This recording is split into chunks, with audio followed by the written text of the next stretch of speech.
Okay, so wait, first question. I actually saw you at the Eudaimonia Summit, and I know you were talking about your name change that you were Call me Gabrielle. So I was going to say, do you prefer Gabrielle now? Yes, please. Are we officially Gabrielle? Yes. Okay, Gabrielle, welcome to the Everygirl podcast. Thank you for having me. First, tell me about this name change, because what you were saying then was so fascinating, and I love the idea of like we can wake up and reinvent who we are, step into a new power. Yeah. So can you like share that with our audience? So yeah, I was live on stage and I shared that the day prior, I had decided to go back to my name, Gabrielle. In the beginning of my career, I referred to myself as Gabrielle for the first decade. And then because of social media, I started calling myself Gabby. It was a shorter handle. It's a season of Gabby was where I was. And I am in a new energy, in a new vision, in a new up-leveled commitment to my work. Therefore, I just decided to also rename myself Gabrielle or return to my original name. Yeah. And it was kind of a metaphor and a solidification of this commitment that I was making, really solidifying the commitment. Yeah, I was curious about that, if it felt like more of a level up or more of a returning. Both At the same time. Yeah. And how cool to be able to have both. I think we think of, we're either optimizing or we're healing, like we're going back. Yeah. And that it's actually sometimes one and the same. That's actually a really nice way to put it. Yeah. It's like optimizing and healing. You know, you really nailed it there. Wow. Yeah. Cool. Yeah. Thank you. Well, Yes. and scene, and we're done. Yes, exactly. We're complete.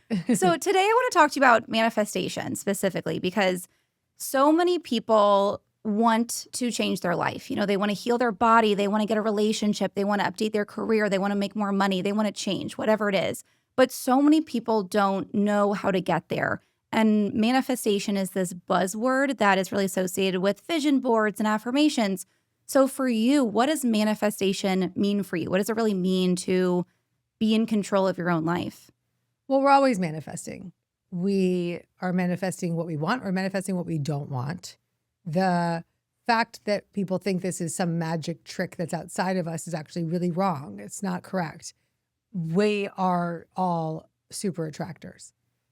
But like I said, we're attracting what we are. We're attracting what we believe. And we're sometimes attracting what we don't want. Because whatever energy or thoughts or beliefs we're putting out is a frequency. And that frequency is always being reflected back to us. When we have the energetic frequency of joy and optimism and hope and faith and infinite possibilities, we are in a very relaxed, expansive, inspired energy. That energy attracts inspiration, faith, hope, optimism, creative possibilities, abundance. It's going to attract more of its likeness. Whereas if we're in an energy of despair or self-attack or uncertainty or fear, we're in a very resistant energy, an energy that's clenched, an energy that even if you think about when you're in fear, you can think about physically where you go. Your hands get like this, your chest quite tightens, you hunch over. That is a restricted energy that has a lot of resistance. And in that energy of resistance, we block the natural order, we block what's meant for us, and we actually attract more of what we don't want. So manifestation is just the reflection, the outside reflection of what's happening in an internal condition. The power we have is to heal and reprogram the inner condition. And it's not a reprogramming to get to a new place, it's a reprogramming to return to who we truly are.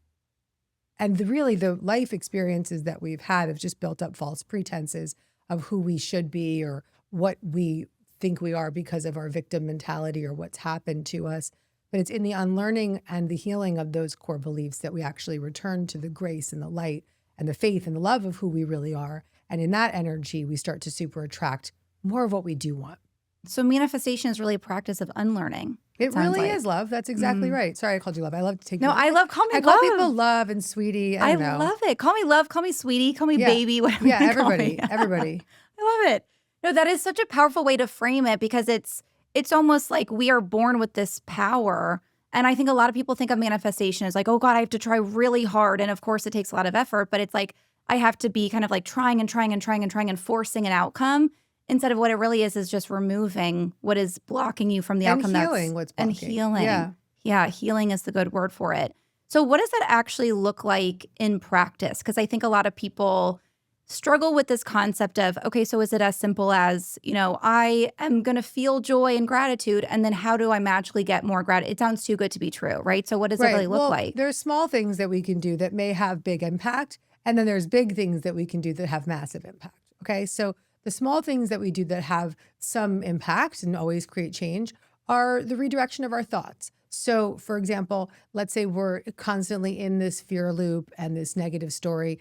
If we just simply reach for the next best feeling thought, or if we start to just seek relief, this is what Abraham Hicks teaches. If you seek relief rather than the outcome or the fixing or the controlling, but you're seeking a feeling of relief instead, you're reaching for a different energy. So let's say you're in despair, but you're like, if I go drink that coffee and go for a walk, I'll have a little relief. That's actually manifesting in the right direction.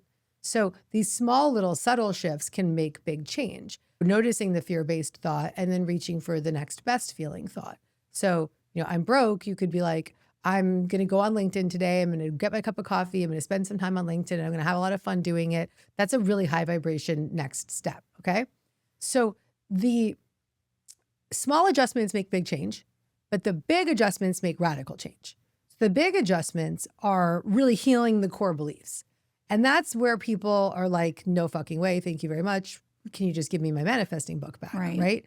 So I've written 11 books and 2 of them are actually trauma recovery books. Well, one's a trauma recovery book and one's a self-help book. It's called Self-Help. And those 2 books are the most important books for manifesting, but they're the ones that people want to read the least. Because they're the ones that require the work. Everybody wants Super Attractor. Everybody wants The Universe Has Your Back. Beautiful books, big work inside of them, really important work inside of them. Some of my most popular books. But the most important books are Happy Days and Self-Help, because to create sustainable change that allows you to attract new desires into your life that are actually going to stick and be sustainable and be something that you believe you're worthy of requires the healing inside, requires a genuine self-connection and compassionate connection to the burden beliefs that have been holding you back. I stood on a stage last week and I had 30 minutes and they came for a manifesting talk. And I realized that I'd spent the first 15 minutes talking about this self-help practice that I write about. And it's based on a therapy called internal family systems. And I watched this audience just go literally like shut down, go numb, like energy was just like, meh. And I'm like, oh, fuck, Gab, you only have 15 more minutes. We got to turn this around. They want manifesting. But I stood there and I said, listen, it was like a longevity conference. And I was like, you can take all the peptides, you can take all the HRT, you can eat all the protein, you can work out all the hours, you can do all the biohacking.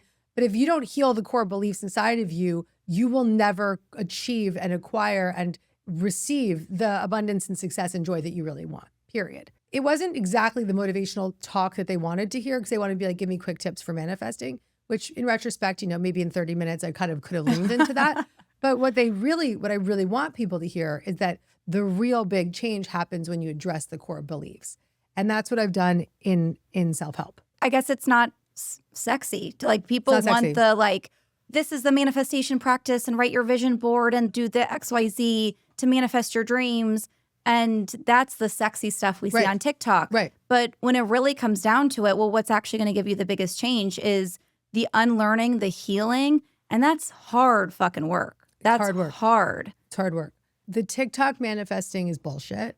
Thank you for saying that. Yes. It's just a bunch of memes and it's a lot of talking heads. It's a lot of hooks that you've heard 1,000 times over. If those hooks make you feel good, then there's benefit to you in that. That's okay. Like I'm okay for that. I'm here for that. Like maybe you hear some talking head say a hook and it's like, oh, that feels good. Great, wonderful. But the bigger question is there a feeling that you're able to actually start to create momentum with? It's not just this like one moment of like, that's a nice idea or that sounds good, so I'm going to like it. It's, does it make me feel good? Does it make me feel like I could reach for more of that? And it's a door opener. I don't want to take it all away. It's like, I'd much rather have people be saying manifesting hooks on TikTok than talking shit, right? Yeah, that's true. So it's very beautiful in that sense. But real manifesting is about, like we said, healing the core beliefs that hold us back.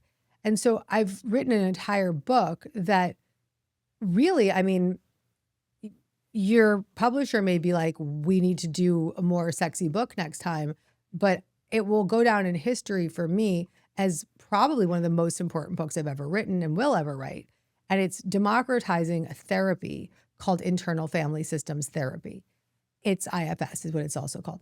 And that's the acronym. So IFS is based on the fact that we have these core beliefs inside of us that run the show and put us into this stance and energy of protection, that we're constantly in this protection mechanism of judging ourselves or judging others or perfectionism or control or trying too hard or, flaunting our stuff or whatever it is to protect ourselves from the feelings of being inadequate or unlovable or not good enough. And I created a 4-step practice that's based on the therapy that is very simple 4 steps to check inside and befriend those young parts of yourself. And in doing so, you start to sense a greater sense of safety inside. And when you start to access that safety inside and you create more and more of it, then you're actually manifesting from a grounded place that's sustainable, not from a place that is fake. Can you share some examples of, first of all, that method, that system? Yep. And then, because learning about internal family systems to me literally changed my life. And Right. I overuse that phrase, but that genuinely changed my life. Too. Yeah. So can you share about it and how you apply that to your method? Yeah. So I'm trained in IFS. One of my dearest friends is Dr. Richard Schwartz, the founder. Genius. Yeah, he's a genius. And with his blessing, he allowed me to create a self-help book called Self-Help that is based on the principles. And self in IFS is your resourced, undamaged adult spirit, God within you, inner parent, inner healer. And when we start to tend inward towards these parts, more self-energy emerges and the active, triggered little children inside start to calm down. Okay, simply put. So we all know these triggered parts of ourselves or the beliefs that hold us back or the stories that we've carried forever. For me, it was like, I'm not going to be able to achieve unless I'm doing all of it. Like if I don't do it, nobody else will do it. If I'm not in control, I'm not safe. Like these were really big core wounds that have been running the show up until maybe like a year ago or less. Wow. And I have done a really beautiful job of befriending them. And so the steps look like noticing when you have that trigger and the response to the trigger, because the response to the trigger is the protection mechanism. And then focusing your attention inward is the first step. So it's choosing to check in. It's 4 C's. Step 1, choose to check in instead of check out. Okay, so you focus your attention inside. That's just step 1. Step 2 is become curious about the part. So you start asking questions. Where does it live in my body? What do I know about it? What does it feel like? Are there any thoughts or feelings or sensations attached to it? Images, any stories from the past that I want to know about? And just tease it out and get a little curious. Once you have a little bit of connection to the part, then you say, okay, with compassionate connection, you ask the part, what do you need? And then you listen. And these parts of us are young. They're protection mechanisms. And they're going to say, I need to rest. I need support. I need to laugh. I need to dance. I need to be a kid again. Then the final step is to check for self. So you start to check in and see, do I feel those C qualities of self? And self is calm and compassionate and curious and courageous and clear, creative, confident. And it's just this energy that starts to emerge very naturally. So going through those 4 steps is a very different approach to dealing with our triggers than going to pick up a drink and get more checked out, right? Or going to YouTube to check out more, or going to Instagram to check out more. This is a way of checking in instead. A common feeling that I think a lot of our listeners relate to that has really helped me to give an example of this is that worry that comes up of like, oh, what if someone's not going to like me? Especially having this podcast, it comes up all the time. What if I say this thing and someone out there doesn't like it? Because you almost are separating yourself in a certain way from that feeling. So that feeling is no longer you. It's you're like witnessing it. That's perfect. And you're supporting it. And you're compassionate towards it. Yes, loving it. And is that a part that's been up for you? Yeah, for Would sure. you like me to help it right now? Yes. Okay, Yes, because I great. think this is a common one a lot of people feel. So yeah. Yeah. Okay, so how would you name the part? What would you call it? I would name it the need to be loved, to There you feel go. liked. Yeah. To feel liked. You need to feel like, oh, I think everyone's going to love this one. Okay. Yeah. And while they listen and watch, they can do it, follow along. Okay. Mhm. So the first step is to just focus your attention inside towards that part. Do you mind closing your eyes? Would you be comfortable? Yes. Okay. Just take a deep breath in and just focus your attention towards that part that needs to be loved and liked. And just notice that it's inside. And now give it a little curiosity. So ask, where does it live in your body? And you can answer me. Where does it live in your body? In my stomach. In your stomach. Okay. And are there any thoughts or feelings or sensations attached to it? Definitely I kind of feel it it's like from my stomach going into my throat. It's like a protection, like something scary is going to happen. So it's like this anxiety a little bit about like, if you're not liked, something scary is going to happen. Really nice work. Okay, great. Okay. Is there any age attached to it? How old is it? It's 7. Yeah. Nice. Okay, so it's young. They're always young. Mm-hmm. And is there anything else it wants us to know? It wants me to not have that as my identity. Like it feels so like. That's a different part. So we'll ask, that's Okay. that's another protector. Just being like, Okay. I don't want this anymore. Okay. We'll ask that protector Okay. to just step aside for a second. Okay. Is there any other image or sensation or memory attached to it? I think it's like a validating feeling too. Like I'm thinking of memories of being in elementary school and being liked and being like, oh, this is, I'm receiving more of something. that, I want yeah. more of it. I want more. Nice. And I can't not have that, or else who am I? Now let's offer it the third step, which is a little compassionate connection. And can you ask that part, what does it need? I think it needs, I feel like it's saying to me like, I need you to love me, and then I won't need that from. Nice job. That's crazy. That's actually wild that just came up. But yeah, that's what Nice. it needs you to love me, and then I don't need that. Right. That's pretty Take crazy. a deep breath and send some breath to it right now. We're almost done.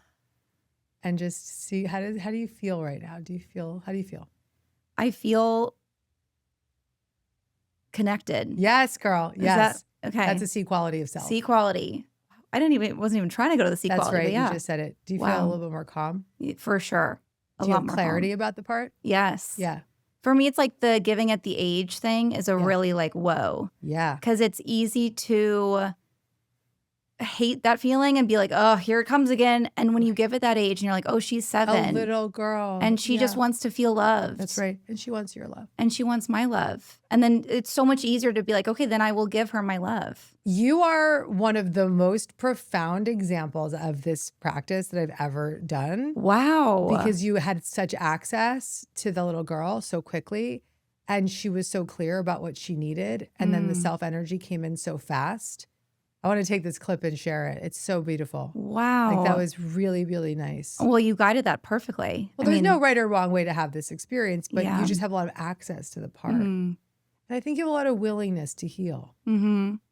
That's why I do this podcast, it's like, why are we wasting our lives not feeling so in love with our lives? Yeah. It's like my thing that I want all women to feel too. Yeah. Yeah. So Well, I this try is to get the- into This that. is the way. Yeah. This is the way. What would you say for people who are aware that they're blocking certain things that they want, their manifestations, because of these little parts of them, Mm-hmm.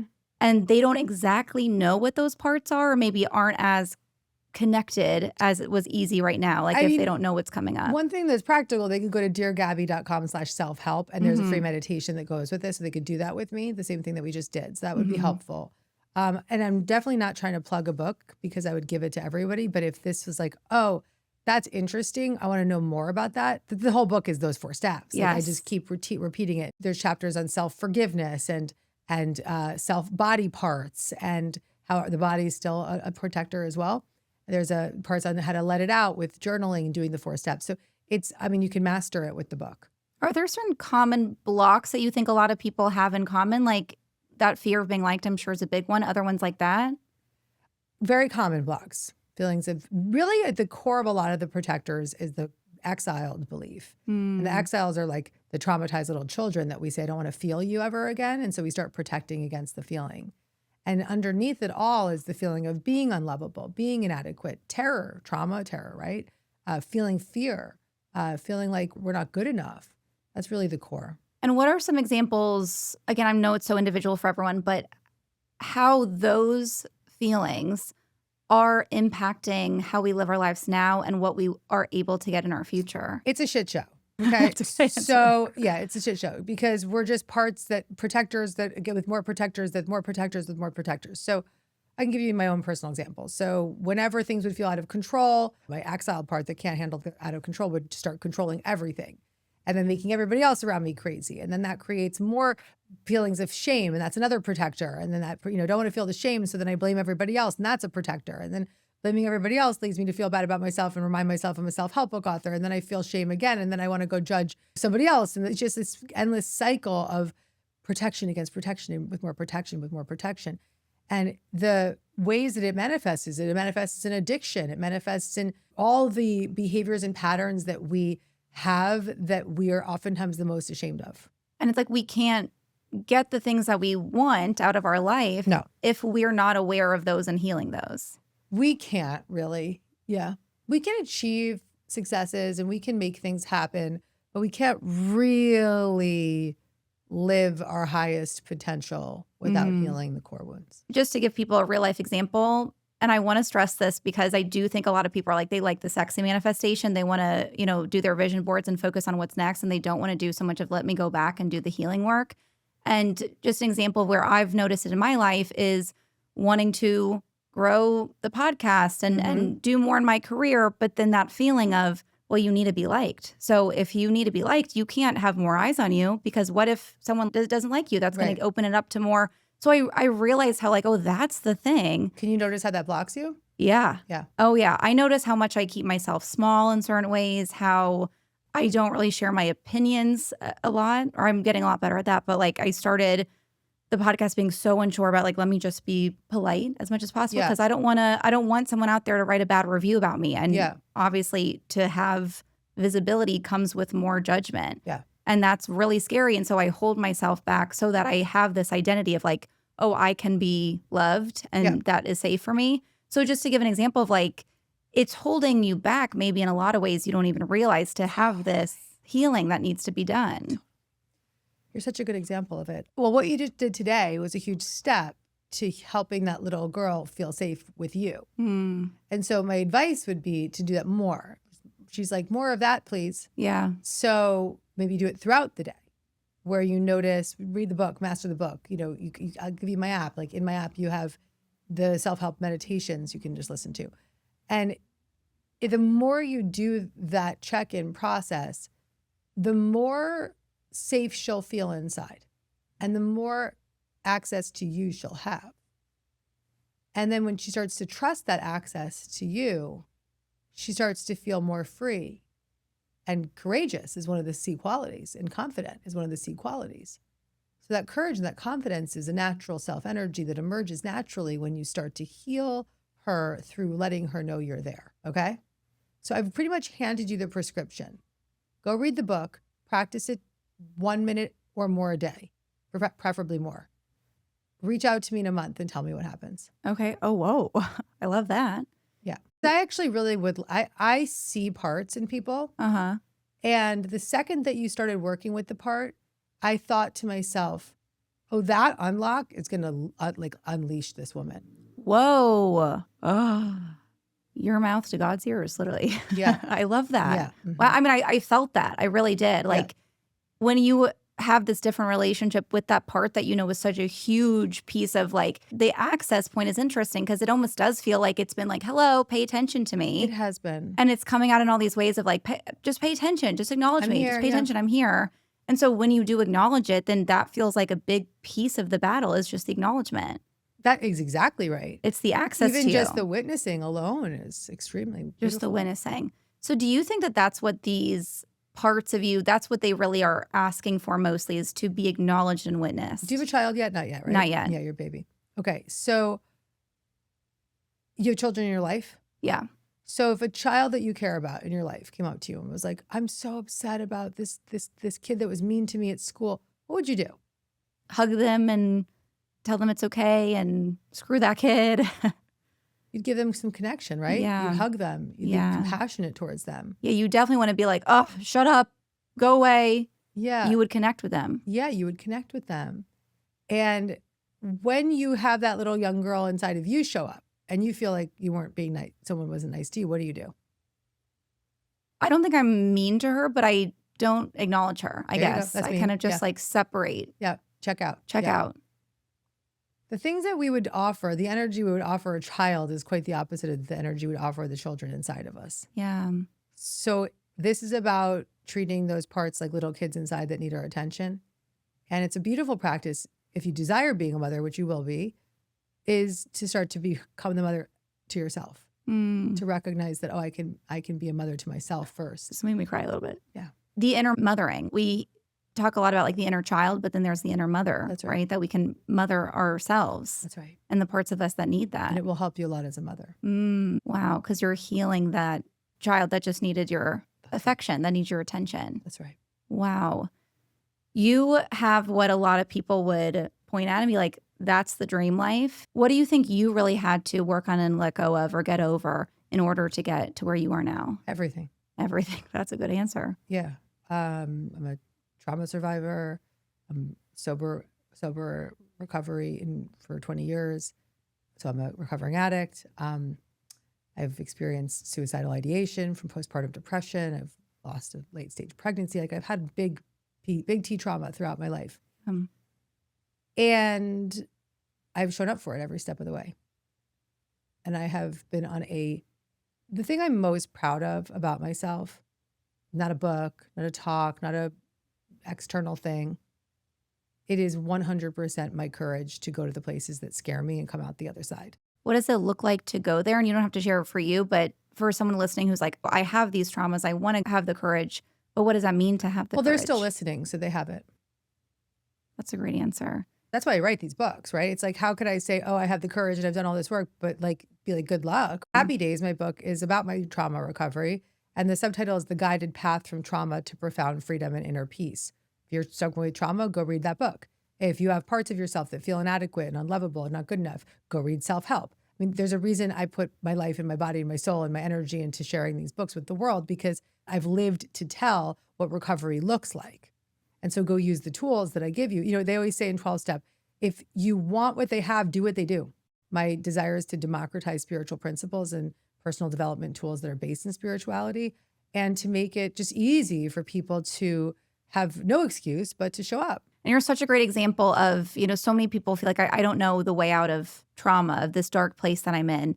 And you are such a great example. And you give the tools of like, here's how to do it, that you can find the light. You talk a lot about the universe giving signs. What does that really mean and look like? Like, how do we know the universe literally has our back? What are the signs that we should be looking out for? When we attune our point of focus towards what we desire, we will see more of it. So the universe is always giving you guidance towards the focus that you offer it. If your focus and your attention is seeking possibilities and creative energy and a high vibe, and you're designing your day to really decide who you want to be and how you want to feel and what you want to give, the universe is going to present that to you. You're literally training your brain and your neural pathways to focus towards what you want. So the universe will consistently give you billboards and signs and messages and guidance and direction towards where your single pointed focus is directed. If your focus is all over the place, then you're going to get an all over the place response. If your focus is totally down the road of negativity and fear and lack, you're going to get more of fear, negativity, and lack. So you're going to continue to see the reflection of the internal movie screen. And you put the projector in every single morning.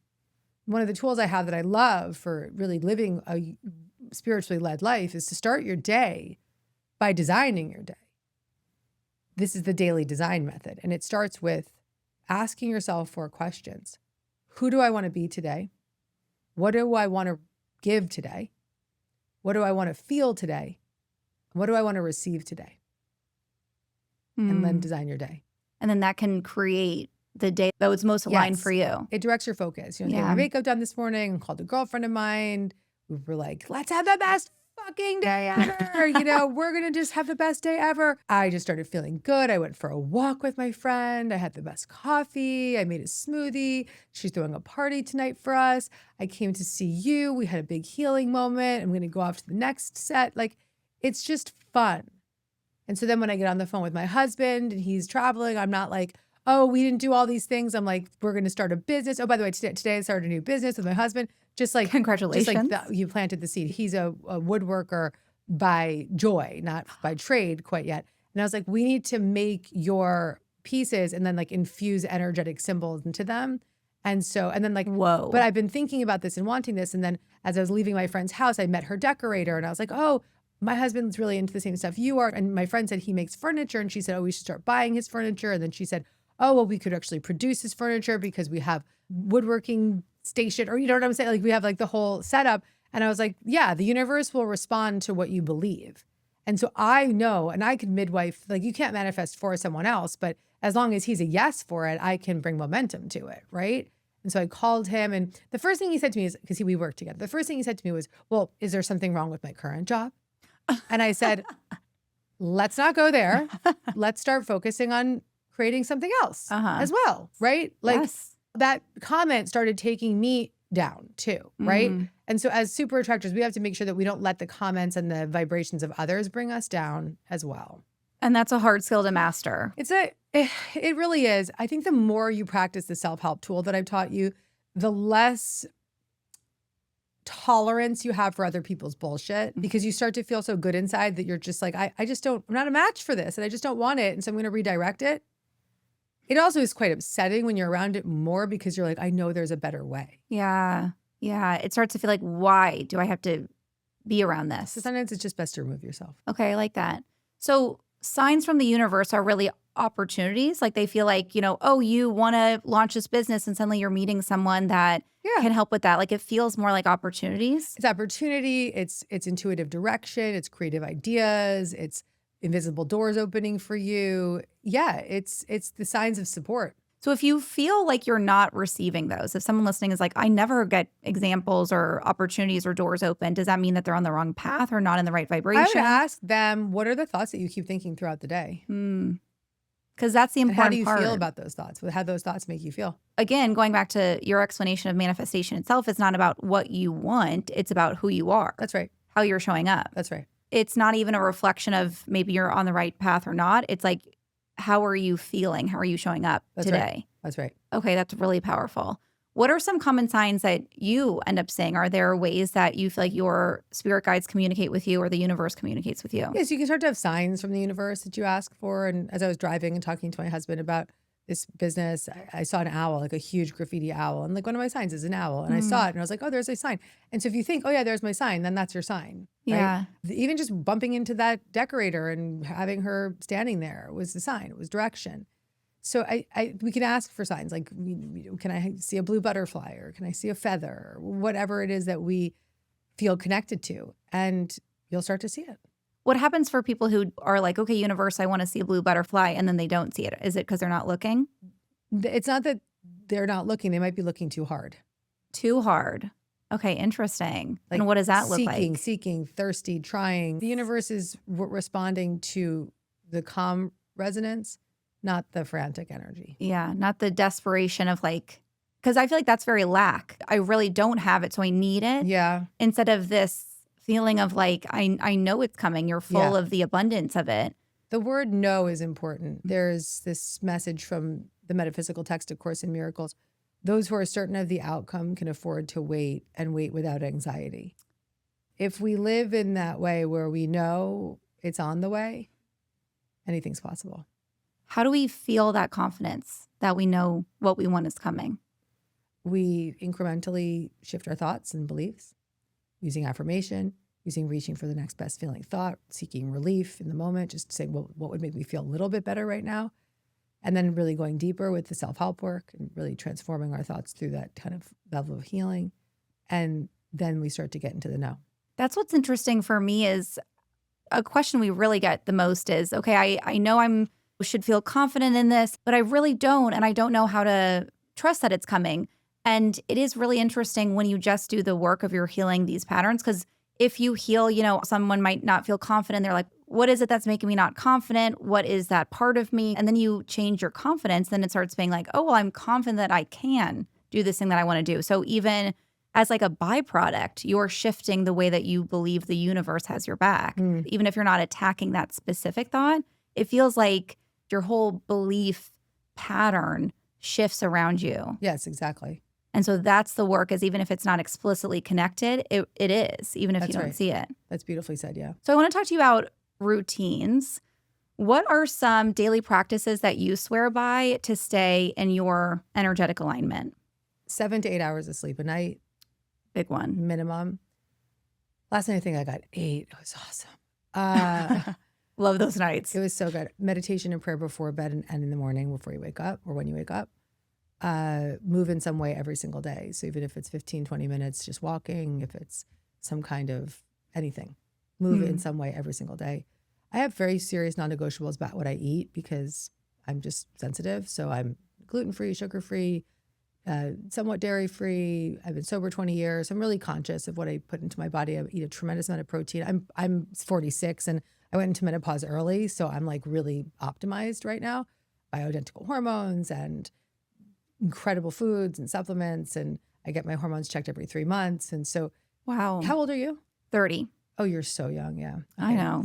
That explains it. You have like the most beautiful skin I've ever seen in my entire life. God, thank you. You're really one of the most beautiful women I've ever seen. You're so pretty. Gabby, I'm going to die. You're just made my whole life. You're absolutely gorgeous. Oh my God, you're so nice. Yeah. Making me blush. Yeah. But you present as more mature than 30, so that's cool. Thank you. know? I just have a baby face, so people do think I still get carded, which I feel like I will feel good about later in life. Yes, you will. Don't go in the sun and keep it the way it is. Okay. Wear a hat. Hats, stay out of the sun, yes. Sunscreen, just stick to it. That's actually non-negotiable. So I could be your mom, sort of. I'm 16 No, years you old. I'm could 16 not. years older than you. I could be. Well. So my wise maternal self will tell you, start checking your hormones at 35 regularly. Start just like, I went into perimenopause at 35. So I didn't know, right? But I was like kind of tanking and having all these symptoms. And now it's really in the zeitgeist. So you'll be fine. But I wish I'd known those things. Yeah. And checking your hormones, I mean, obviously it was because you were dealing with symptoms from perimenopause. So that's how you started checking, but you're still checking regularly just as more preventative or what? Yeah. So I wasn't checking in my 30s because I was like, oh, I'm too young for this. This happens when you're 50.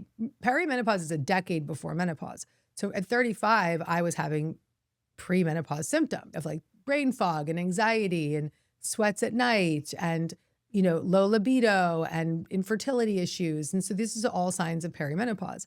So then as God would have it, I went into menopause at 45. So I'm postmenopausal now. I'm a year without a period now at 46. And that's on the early side, but menopause is 45 to 55. So I'm at the very beginning of that range. But once you go through menopause, you can take hormones. And so I'm on estrogen and progesterone, and I'm just, got all the supplements and eating all the great proteins and lifting weights. And I'm in better shape than I was when I was 20. Good for you. Yeah. That's amazing. Yeah.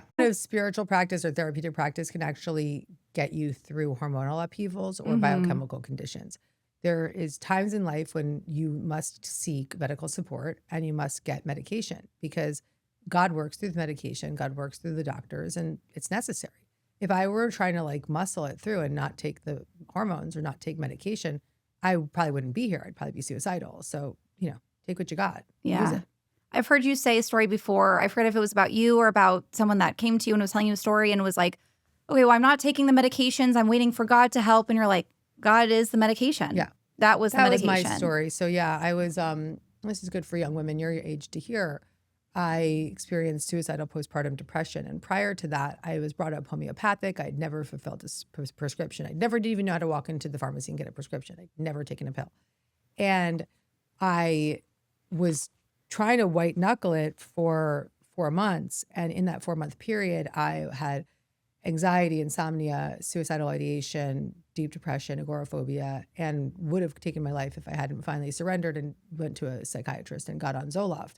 And that medication saved my life. Wow. And what I really needed also was hormones, but nobody told me that. It is interesting because we do live in a world where it feels like, there's the more spiritual side of things that feels very separate from the physical. There's nothing spiritual about not taking the medication you need. Thank you. That is a beautiful way to say it. And I think that shows up in a lot of things too. There's nothing, I guess, noble about avoiding what you need. We have technology that is going to help you. There's healthcare that helps you. Yeah. Mental illness is real. Yes. We need support. Yes. And it's a physical reaction. It's a biochemical reaction. It's a physical reaction. It's sometimes, associated with trauma. It's sometimes just your brain. It's sometimes your hormones. It's all kinds of things. And you just need help. And I love that you talk about this because it's like, it can be both and it should be both. Yeah. You don't want to take the pill without doing the self-help work. Yes. Do all of it. Do all of it. Yes. Okay, Gabby, we're going to wrap up. Gabrielle, I'm so sorry. I'm trying to help you Fine rebrand. by me, baby girl. Gabrielle, we're going to wrap up with some rapid fire questions, okay? First one, what is something that people would be surprised to know about you? Nice question. I would say that in the past, I haven't been a great boss. Really? Yeah, I think that I had a lot of protector parts that were pretty controlling, and that must have been hard for people that worked with me. But I'm not that way anymore. That's amazing for you to be, I mean, obviously because that's who you are, but the self-awareness to acknowledge that. Yeah, I think people might be like, she's a really good person. She does really good work in the world. She's legit, but she was really tough to work for, you know? So that might have been the past. Yeah, but not anymore. That's so freeing when we acknowledge like, I'm very self-aware. yeah. Yeah. To feel like I know I was this way and I'm not anymore. Yeah. And it's okay. Yeah. Then you heal, you forgive that part of you too. Yeah, and make amends and do all the things. Yep. Yeah. Okay, that's a great answer. What is your word, your energy, or your intention for 2026 now that we're in the start of the new year? So my word is purpose. Love that word. My energy and intention is to totally scale my YouTube channel to help as many people as possible get free access to spiritual principles. So go follow me on YouTube at Gabrielle Bernstein. Shout it out. Yeah. Yes. And just to serve more souls. I love that. Is there something that feels really different for you this year than in years past? Yeah, I'm new. I'm completely new. Love. Yeah. The reinvented Gabrielle. That's right. Love. Fill in the blank. If everyone had this one habit, it would change their life. 4-step check-in self-help practice. Easy. Love it. Great answer. Best piece of advice that you've ever received? Change your mind, change your thoughts, change your life. My teacher, Wayne Dyer. I'm curious, like, did you, not to sidestep from the rapid fire totally, but like, at what point of your life was the first time you started being interested in this kind of work? I was brought up this way. So you my whole always life I've were been drawn to, I was brought up as like a 3-year-old at ashrams. Yeah. Okay. Oh, so it was a lot of your family's influence My mom, yeah. brought up. Wow. Yeah. Which is so cool. Yeah. Like that must have been an amazing childhood. No, Oh, not at all. Never mind. Scratch that. Quite terrible. Okay. Scratch that. Never mind. No, I mean, they did their best they could. But to open you up to all these That's right. principles that most That is of a us gift. are It's a finding gift now as my adults. mother gave me big time. Yeah. Yes. Last question, a book that changed your life, especially since so many people would The call greatest book that yours. changed my life was A Return to Love by Marianne Williamson, who's So my dear great. friend, and her book changed my life. Yeah. So good. Okay, Gabrielle, where can everybody find you? Your YouTube channel, Go to my obviously. YouTube channel. Follow me on Just YouTube. all go there. At Gabrielle Bernstein. I'm at Gabby Bernstein on other channels, but at Gabrielle Bernstein YouTube. Self-Help was a genius book. I think everyone really should start there. But if someone is new to your work, The universe has your back. The universe people. has your back. I mean, that's with the book that people stop me on the street in every country saying. yeah, it's a classic. I mean, it's so great. Gabrielle, thank you so much for joining me. This was a pinch me moment for me. I love your work. Well, so this I'm was so happy great. to be your friend, and I'm so proud of you. And I just I can't wait to see your 40-year-old self. You know, it's going to be. Oh my God, you're so nice. Yeah, you're very, very wonderful. Oh my God, that means Yeah. the world to me. Yeah. Thank you.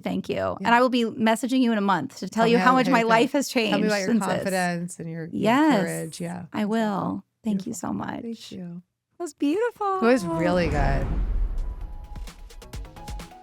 I hope you enjoyed the episode. I know I sure did. Please do not forget to rate, review, and subscribe. It really makes a huge difference for our show so we can keep growing and bringing the content that you love. If you want more info, you can find us at the Everygirl Podcast on Instagram or at theeverygirlpodcast.com. Talk to you next week.